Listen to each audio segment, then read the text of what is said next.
Quest'anno, per la 37esima edizione del premio Gambrinus, Giuseppe Mazzotti vincono 3 storie legate al luogo in cui viviamo o vorremmo vivere, tra desiderio di fuga e volontà di riscoperta. Le opere vincitrici sono state selezionate dalla giuria, composta da scrittori, divulgatori, docenti universitari e alpinisti, presieduta da Roberto De Martin.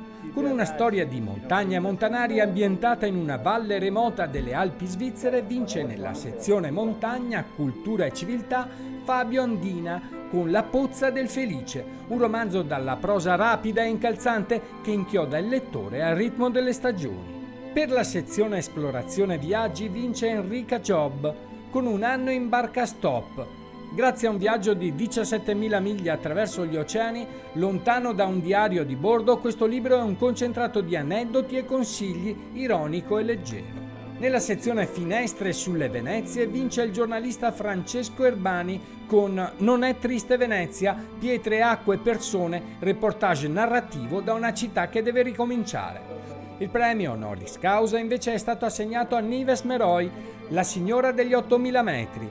L'unica donna che ha fatto 14 miglia delle italiane, ma l'ha fatta anche raccontando in un libro Non ti farò aspettare, perché una che sa arrampicare e scrivere, e dimostra come rinunciando a una cima si può tornare dopo anni a vincere di nuovo e a salire e a consolidare il rapporto coniugale. Non mancano quest'anno 2 premi speciali della giuria, tutti trevigiani, a racconti di un fotografo delle terre del Piave di Paolo Lorenzon, con le prime foto scattate a Negrisia negli anni 60 a ridosso del Piave, immagini in bianco e nero che testimoniano un'epoca che la modernità ha cancellato in breve tempo. Altro premio speciale a Treviso, Urbs Picta, a cura di Rossella Riscica e di Chiara Voltarell, dove viene spiegata l'antica consuetudine di decorare le facciate dei palazzi di Treviso.